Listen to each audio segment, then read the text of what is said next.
Number شریف پر تشریف فرما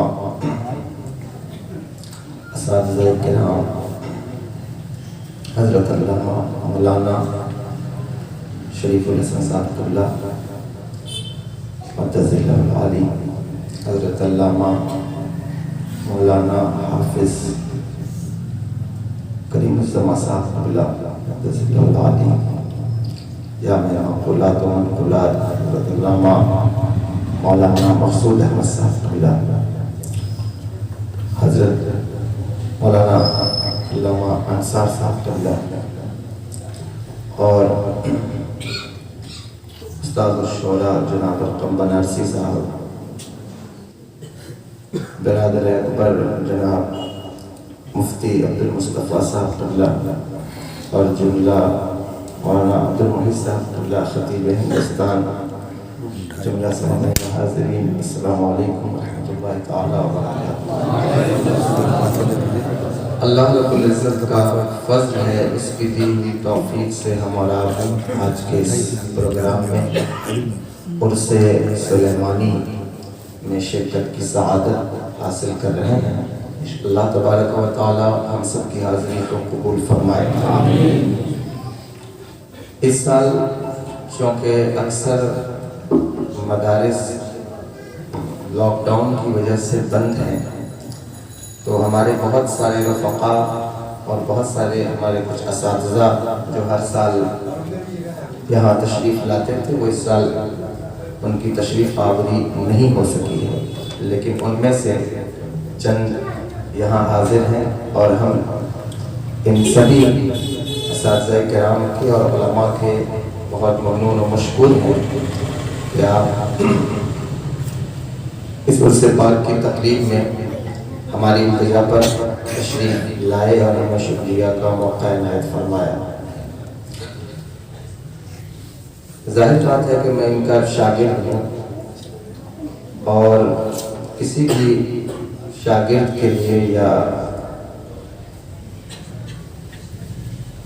آپ آگے بیٹھ جائیے جناب سے، آگے آ کے بیٹھ جائیے جناب سے، وقت قریب ہے کل شریف کا، تو کسی بھی طالب علم کے لیے، شاگرد کے لیے اپنے استاذ کے سامنے یا اپنے اساتذہ کے سامنے کچھ بات کرنا، یہ خاص طور پر کچھ واضح و نصیحت کی بات کرنا میرے حساب سے اور صوفیہ کے یہاں تو یہ بالکل ہی روا نہیں ہے، لیکن کبھی کبھی ایسا ہوتا ہے کہ ہر عالم دین جس کو اللہ نے علم عطا فرمایا ہو، ضروری نہیں ہے کہ وہ خطیب بھی ہو، یعنی خطابت بھی کرتا ہو اور لوگ اس سے بہت لطف اندوز ہوتے ہوں، ایسا ضروری نہیں ہے۔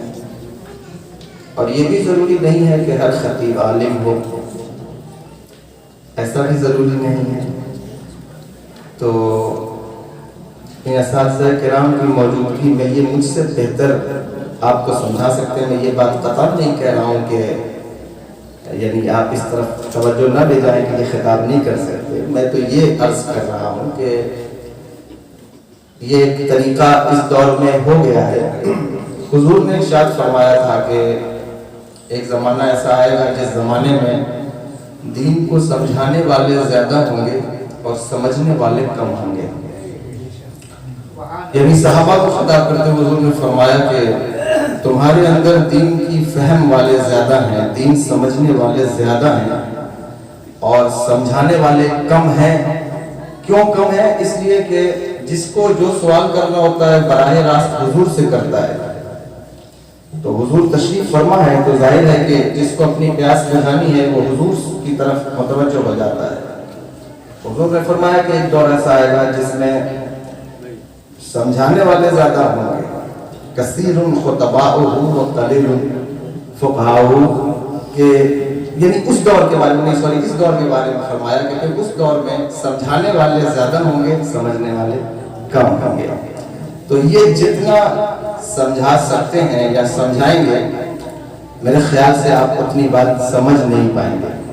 تو اس لیے میں ذرا سا کھڑا ہو گیا تھوڑی دیر کے لیے کہ میرا اور آپ کا جو اسٹیٹس ہے وہ میچ کرتا ہے۔ اور ان کا اور آپ کا جو اسٹیٹس ہے وہ میچ نہیں کرے گا. یہ میرے بعد انشاءاللہ چند جملوں کے لیے حاضر ہوں گے اور کچھ بات ضرور تبرکاً عرض کریں گے. میں اس وجہ سے حاضر ہو گیا, کھڑا ہو گیا, اور جو کچھ میں بیان کروں گا وہ انہی کا پڑھایا ہوا سبق ہے. بیان کیا کرنا ہے کہ میں نے جو آیت کریمہ تلاوت کی ہے اس کا شرف حاصل کیا ہے. مجھ سے کچھ لوگ کہہ رہے تھے کہ کل آپ وہاں درس قرآن میں سورہ والتین کے اوپر کلام کر رہے تھے تو آپ وہ کر دیجئے. میں نے کہا اتنا وقت نہیں ہے, میں ان سے معذرت خواہ ہوں. چند باتیں میں علم کے حوالے سے عرض کروں گا. دیکھیے تقریر کا وقت نہیں ہے, آپ توجہ سے میری بات کو سن لیں. جہاں کہیں بھی عرس ہوتا ہے یا ایسی محفلوں کا انعقاد ہوتا ہے جو کسی بزرگ کی طرف منسوب ہے یا کسی خانقاہ میں اس مجلس کا انعقاد ہوتا ہے تو وہ مجلس بہت عظیم ہوتی ہے, بہت اہمیتوں کی حامل ہوتی ہے. اس میں شرکت کرنے والے, اس میں بولنے والے اور حاضری دینے والے سبھی محتاط رہتے ہیں. اور اس دور میں یہ کم ہو گیا ہے لیکن پچھلے دور میں بہت زیادہ تھا. تو خاص طور پر ایسی مجلسوں سے علم پھیلایا جاتا تھا, علم بانٹا جاتا تھا. لیکن اب ایسا ہوتا نہیں ہے. زیادہ تر جہاں کسی خانقاہ میں آپ حاضری دیں, میں سب کی بات نہیں کرتا لیکن چند جو میری نظر سے گزری میں ان کی بات کرتا ہوں کہ وہاں علم سے دور دور تک کوئی تعلق نہیں ہوتا ہے. یعنی ایک خطیب کھڑا ہوا اور وہ خانقاہ کی توصیف و تعریف میں اور جو زیب سجادہ ہیں یا جو بھی ہیں پوری مجلس جو ہے بعض اوقات اسی کام میں صرف ہو جاتی ہے. جبکہ ہمارے یہاں چنار شریف میں یہ جو مجلس ہوتی تھی, بڑے بڑے علماء, میں نے تو نہیں دیکھا لیکن اپنے بڑوں سے سنا ہے کہ حضور مفتی اعظم ہند علامہ مصطفیٰ رضا خالد رحمہ شہزاد اعلیٰ حضرت بلال ناغا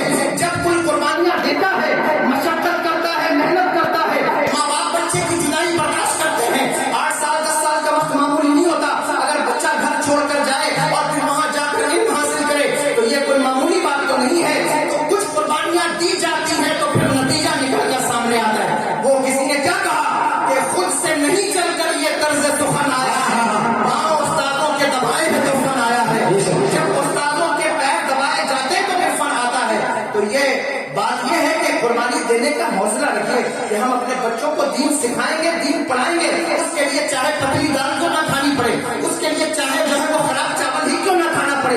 ایک دن مدرسے کا کھانا خراب ہو جائے تو دیکھو اگر بچے نے شکایت کر دی گھر پر تو کیا کنڈیشن ہوتی ہے ماں باپ کی. صاحب مدرسے میں چندہ اتنا آتا ہے لیکن بچے کو کھانا کیوں ایسا کھلا, ارے ہم سے کیوں پوچھتے ہو, ان علماء سے کیوں پوچھتے ہو. کبھی حضور غوث اعظم سے پوچھو جن کی بارگاہ میں بیٹھ کر ایک شخص, ایک بچہ جو علم حاصل کرنے آیا تھا, وہ صاحب وہ مرغ کی سو کی ہڈیاں چبا رہا تھا. اس کی ماں نے دیکھا, واقعہ بہت مشہور ہے لیکن آپ نے دیکھا ہوگا, آپ نے سنا ہوگا کہ جب اس طرح کے جو ہے وہ ٹریٹمنٹ ہوتے ہیں اور اس طرح کے معاملات ہوتے ہیں تو پھر اس کا نتیجہ بھی بہت بہتر نکل کر سامنے آتا ہے. توجہ ہے آپ کے بیٹھ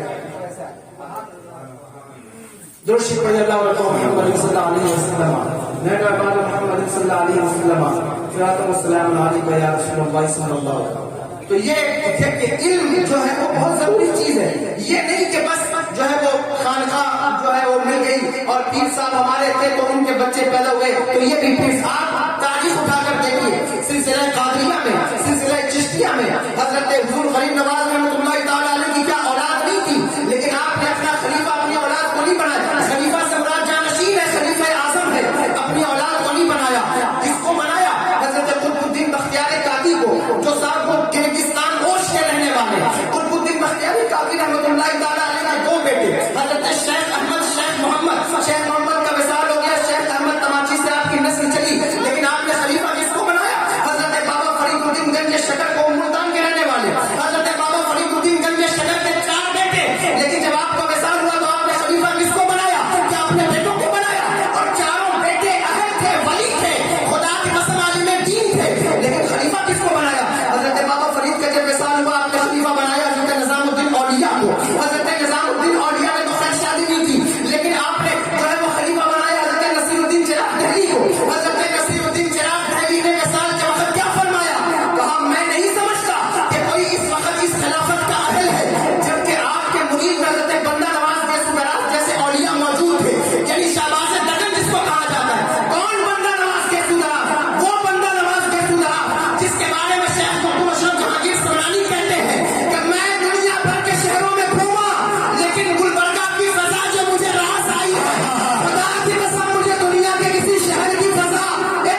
برادری نے کہا میرا تبرکات وہ سلسلے کے تبرکات جو حضرت حسن بصری سے چلے آ رہے ہیں وہ میری قبر میں اتار دینا، وہ صافہ، وہ امامہ، وہ جبہ، وہ عصا، وہ سب میری قبر میں اتار دینا۔ تو آپ بات کیا کہنا چاہتا ہوں اصل میں کہ یہ چیزیں جو ہے وہ علم سے منتقل ہوتی ہیں آگے۔ علم جو ہوتا ہے اصل میں وہ ورثہ ہوتا ہے خانقاہوں کا، کہ آپ دیکھیں حضور غوث الاعظم رضی اللہ تعالیٰ عنہ کا علم کیا ہے۔ کرامات جب 11ویں شریف کا مہینہ آئے گا ہر انسان کرامات کے پیچھے صاحب غوث الاعظم نے مردے زندہ کیے، بلا شبہ ہمارا بھی یقین ہے۔ ہمارے اعلیٰ حضرت نے پوری شان غوث الاعظم جو ان سے ہو سکتی تھی انہوں نے ایک قصیدے میں بیان کر دی ہے، لیکن کہنا یہ چاہتا ہوں کہ کبھی ان کے علم کی طرف بھی تو توجہ کرو۔ حضور غوث الاعظم کے مدرسے سے ہر سال 3000 تلامذہ ان کے پڑھ کر نکلتے، جو وقت کے عالم ہوتے، محدث ہوتے، مفسر ہوتے، اور سلطان صلاح الدین ایوبی کی فوج میں جو سب سے بڑی تعداد مجاہدین کی ہے وہ میرے آقا غوث الاعظم کے شاگردوں کی تعداد ہے۔ تو آپ یہ بھی تو دیکھیں کہ علم کتنا ضروری۔ حضور غوث الاعظم کا علم کیا ہے، بات آگے علم کی یہ بات کرتا ہوں کہ حضور غوث الاعظم کی بارگاہ میں محدث مفسر ابن الجوزی حاضر ہوئے، اتنا بڑا نام ہے تفسیر کا، آپ کی بارگاہ میں حاضر ہوئے اور حاضر ہو کر آگے بیٹھ گئے۔ میرے آقا غوث الاعظم تفسیر بیان کر رہے تھے قرآن پاک کی، یوں نہیں کہ خانقاہ لگی تو بس اپنے اکابرین کا کی کرامات شروع ہو جائے، نہیں نہیں، بزرگوں کا طریقہ کیا ہے، وہ قرآن بیان کرتے ہیں، حدیث بیان کرتے ہیں، مصطفیٰ جان رحمت کے فرامین بیان کرتے ہیں، لوگوں کو غسل اور نماز کے طریقے بتاتے ہیں، یعنی امر بالمعروف اور نہی عن المنکر یہ سب سے ضروری امر ہے۔ پھر اس کے بعد اپنے آباء و اجداد کے شجرے بتاؤ، بلا شبہ اس میں کوئی ہمیں حرج نہیں ہے، لیکن دین تو لوگوں تک پہنچاؤ۔ یہ کیا بات ہے کہ جہاں کوئی اس کی محفل سجی، کوئی دینی امر پر گفتگو نہیں، کوئی جو ہے امر بالمعروف نہیں، بس صاحب ایک ہی چیز ہے، وہ ہمیں اپنے آباء و اجداد کا شجرا بتانا ہے۔ بلا شبہ بتائیے، ایسا نہیں ہے کہ ہمارے خاندان میں بزرگ نہیں ہے، اگر میں بتانے لگ جاؤں تو میں اساتذہ کے قدموں کو چوم کے کہتا ہوں، بڑی بات نہیں کہتا، مجلس تو ختم ہو جائے گی لیکن میرے خاندان کے بزرگوں کے تذکرے نہیں ختم ہوں گے۔ لیکن میں کیا چاہتا ہوں، ان بزرگوں کے تذکرے آپ بعد میں سنیے، پہلے مصطفیٰ جان رحمت کا دین کو سیکھیے، قرآن کو پڑھنے کا طریقہ سیکھیے۔ وہ انسان جسے غسل کا طریقہ نہیں آتا ان بزرگوں کی کرامات کو سن کے کیا حاصل کرے گا؟ بزرگوں کی بارگاہ کا طریقہ یہ تھا۔ وقت نہیں ہے ورنہ میں تمہیں بتاتا کہ جتنے بزرگان دین ہیں، سلسلہ قادریہ کے اندر، سلسلہ سہروردی میں دیکھ لیجیے، سلسلہ نظامیہ چشتیہ میں دیکھیے، ان سارے بزرگوں نے علم حاصل کیا اور اس طرح علم حاصل کیا ہے کہ جتنے مروجہ علم تھے اس دور میں ان کا کوئی ثانی اس دور میں اس علم کے اندر نہیں تھا، اس طرح انہوں نے علم حاصل کیا۔ حضور غوث الاعظم کی بارگاہ میں ابن الجوزی حاضر ہو گئے اور آگے بیٹھ کے حضور غوث الاعظم قرآن کی آیت کی تفسیر بیان کرتے، پہلی تفسیر بیان کی تو حضرت ابن الجوزی کے ساتھ آپ کے ایک دوست محدث تھے، وہ بھی بیٹھے ہوئے تھے سامنے، اور حضور غوث الاعظم کی کرامات کو ماننا یا ان کے مرتبے کو سمجھنا، ان کے علم کو سمجھنا، یہ میں یہ نہیں کہوں گا کہ آپ میری بات سے مانیے، غوث الاعظم کی ذات تو وہ ہے، ابن تیمیہ نے بھی ان کے جو ہے قصیدے پڑھے ہیں، تو بات یہ کہنا چاہتا ہوں کہ وہ آگے آ کر بیٹھ گئے اور ان کے دوست محدث وہ بھی آگے بیٹھ گئے اور حضور غوث الاعظم نے تفسیر بیان کی تو ان کے محدث دوست نے پوچھا ابن جوزی سے، کیا آپ کو یہ تفسیر معلوم ہے؟ کہنے لگے ہاں الحمدللہ مجھے یہ تفسیر معلوم ہے۔ حضور غوث الاعظم نے اسی آیت کی دوسری تفسیر بیان کی، انہوں نے پھر پوچھا کیا آپ کو یہ تفسیر معلوم ہے؟ کہ الحمدللہ مجھے معلوم ہے۔ 5 تفسیر اسی آیت کی، پھر 10، اس طرح 11 تفسیر بیان کی حضور غوث الاعظم نے ایک ہی آیت کی۔ ابن جوزی سے ان کے دوست نے پوچھا کیا آپ کو یہ تفسیر معلوم؟ کہا ہاں مجھے یہ تفسیر معلوم ہے۔ جب حضور غوث الاعظم نے اسی آیت کی 12ویں تفسیر بیان کی، ابن الجوزی نے کہا واللہ مجھے یہ تفسیر نہیں معلوم، میں نے پہلے کبھی نہیں سنا، میرے دماغ میں نہیں آئی، میرے خیال میں نہیں آئی، میں نے پڑھا نہیں، کسی سے سنا نہیں۔ اسی آیت کو حضور غوث الاعظم نے 12ویں، 13ویں، 14ویں تفسیر بیان کی، اسی آیت کی حضور غوث الاعظم نے 20ویں تفسیر بیان کی، اسی آیت کی حضور غوث الاعظم نے جو ہے وہ 25ویں، 30ویں تفسیر بیان کی، یہاں تک کہ حضور غوث الاعظم نے اس ایک آیت کی 40 تفسیر۔ میں یہ بات ہوا میں نہیں کرتا، بڑی بڑی کتابیں گواہ ہیں، خاطر اور فاتح فی مناقب شیخ عبد القادر دیکھیے، حضرت محدث دہلوی کی کتاب بارہ الحجاب دیکھیے، بڑی بڑی کتابیں ہیں آقا غوث الاعظم کی کرامات اور ان کے فضائل پر۔ میں ان کے علم کی بات کر رہا ہوں اور میں کہاں تک ان کے علم کی بات کر سکتا ہوں، مجھ سے کہاں ممکن ہے، لیکن یہ بات جو میں کہہ رہا ہوں وہ اس لیے کہہ رہا ہوں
کہ جب حضرت اورنگزیب کے والد نے دیکھا کہ میرے بچے کا کپڑا جو ہے وہ خون میں لپٹ گیا ہے، تو انہوں نے اب ملا جیون کو 7 گاؤں کی سرداری لکھ دی اور سرداری لکھ کر واپس بھیج دیا. لیکن علماء کا بھی وقار دیکھیے، ان کی بھی غیرت دیکھیے. حضرت ملا جیون نے جب دیکھا کہ 7 گاؤں کی سرداری مجھے ملی ہے، تو آپ نے اسی کاغذ کے نیچے لکھا کہ میں نے تمہارے بیٹے کو یہ 7 گاؤں حاصل کرنے کے لیے نہیں مارا تھا، میں نے تو اللہ کی رضا کے لیے مارا تھا. اب میں تم سے اس کا بدلہ نہیں چاہتا، اس کا بدلہ تو اللہ مجھے حشر میں عطا فرمائے، اس کا بدلہ تو میرا مالک مجھے عطا فرمائے. اور آج کے طلبہ لوگوں سے بھی گزارش کرتا ہوں، خدا پیسے کے لیے علم مت حاصل کرنا، خدا پیسوں کے لیے علم مت حاصل کرو، اس کا بدلہ اللہ تمہیں وہ عطا فرمائے گا جس کا تم اندازہ نہیں لگا سکتا. حضرت امام شافعی رحمۃ اللہ تعالیٰ علیہ، آپ کی ماں بیوہ تھی، یتیم تھے، آپ کو آپ کی ماں نے مکہ المکرمہ کے رہنے والے مدینہ شریف حضرت امام مالک کی بارگاہ میں بھیجا. 10 سال حضرت امام شافعی نے مدینہ شریف میں حضرت امام مالک سے علم حاصل کیا ہے، اور 10 سال کے بعد جب آپ لوٹے تو اس وقت مدینے والوں نے آپ کو تحفے دیے. کتنے تحفے دیے؟ 17 اونٹوں پر وہ تحفے لادے گئے. اور جب آپ مکہ المکرمہ میں داخل ہونے لگے، عرب کے مکے کے لوگ نکل کر آپ کے استقبال کے لیے آئے، آپ کی ماں بھی آئی. آپ نے کہا بیٹا یہ کیا ہے اونٹوں پہ لادا ہوا؟ کہنے لگے ماں یہ مدینے والوں نے مجھے تحفے دیے، مجھے گفٹ دیے ہیں. آج بھی دستار بندی کے موقع پر لوگوں کو لوگ تحفے دیتے ہیں. 17 اونٹوں پر وہ تحفے لدے تھے. ماں نے کہا تاریخی جملہ سن لو، طلبا سے خاص گزارش کر رہا ہوں. ماں نے کیا کہا؟ بیٹا میں نے تجھے مدینہ مصطفیٰ کی حدیث جمع کرنے بھیجا تھا، یہ تحفے جمع کرنے تو نہیں بھیجا تھا. ان تحفوں کو خیرات کر دے، اللہ چاہے گا تو تجھے ایسا تحفہ عطا فرمائے گا کہ دنیا میں ایسا تحفہ کسی کو نہ دیا ہوگا.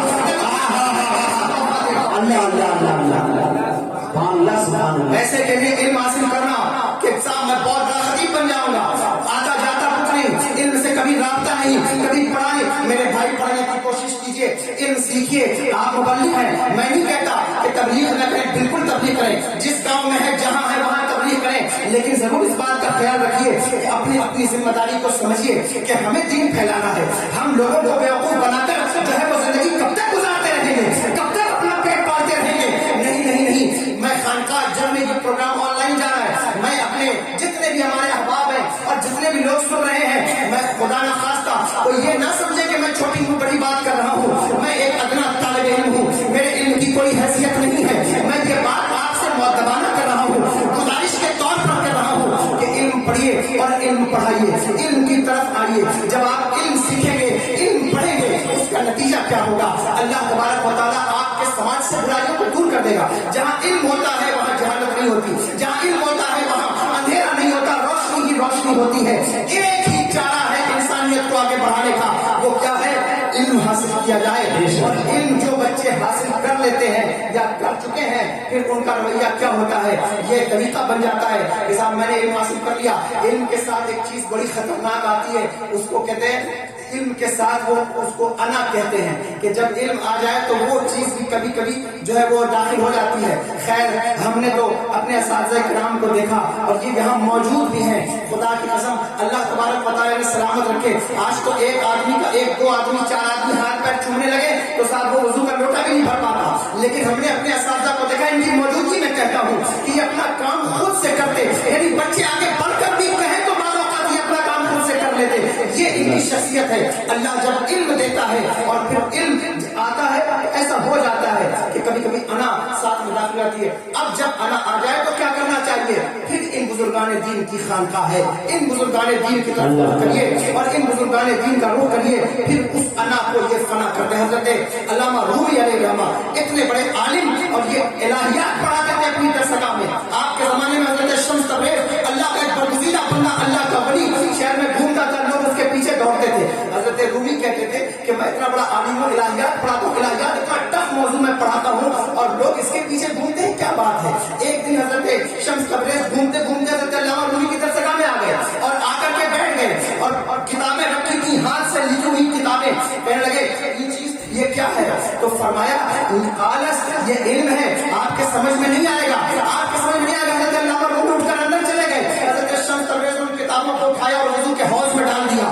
اب جب علامہ رومی باہر آئے تو حیران ہو گئے، یا اللہ یہ کیا کیا دیوانے نے؟ میری ساری کتابیں برباد کر دی، میرا سارا سرمایہ برباد کر دیا، اب کیا ہوگا؟ حضرت شمس تبریز مسکرائے اور مسکرا کر کہا کیا تمہیں کتابیں چاہیے؟ حضرت علامہ رومی نے سر پکڑ لیا. تو حضرت علامہ حضور شمس تبریز نے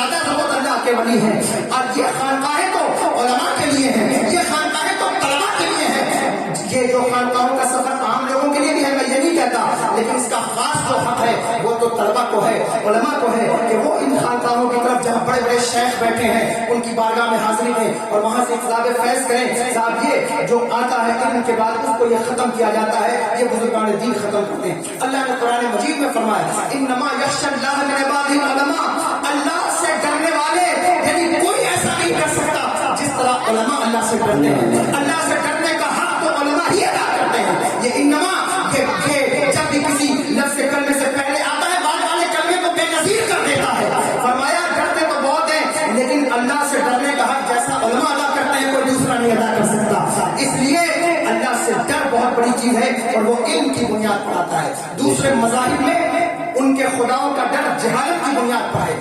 دوسرے مذہبوں کو دیکھیے ان میں خدا کا ڈر جہالت کی بنیاد پر ہے، لیکن مذہب اسلام ایسا مذہب ہے جس میں اللہ کا ڈر علم کی بنیاد پر ہے۔ یہ بھی اسلام کی ایک صلاحیت ہے کہ جاہل ہو کر کوئی اللہ سے ڈرے تو کون سی بڑی بات ہے، علم حاصل کرنے کے بعد کوئی اللہ سے ڈرے یہ بات ہے کہ ہاں اس کا خدا سچ ہے۔ میں نے لمبی بات کر لی اور بہت میں معذرت اپنے اساتذہ سے چاہتا ہوں، بہت معذرت چاہتا ہوں کہ میں نے اتنی بات کر لی، لیکن یہ مجھے اس لیے ضروری لگا کہ جو لوگ بیٹھے ہیں آج مولانا عبدالمحی صاحب اللہ کا خطاب ہوا، اللہ تبارک و تعالیٰ ان کو برکت عطا فرمائے، ان کے علاوہ اور کوئی خطاب نہیں ہو سکا تھا، تو میں نے سوچا کہ ان کی موجودگی میں کچھ اپنا سبق سنا بھی دوں گا، تقریر کے بعد اصلاح بھی کرا لوں گا کہ حضرت بتا دیں کہ کیا کیا میری تقریر میں غلطی ہے، انشاءاللہ میں اس کو سدھارتا بھی رہوں گا اور کچھ بات آپ تک جو ہو سکے گا وہ پہنچ بھی جائے گی۔ میں اپنے رب سے دعا کرتا ہوں میرا مالک میرے بولنے میں کوئی غلطی مجھ سے سرزد ہو گئی ہو تو مجھے معاف فرما، استغفر اللہ ربی من کل ذنب واتوب الیہ، اشہد ان لا الہ الا اللہ واشہد ان محمدا عبدہ ورسولہ وما علینا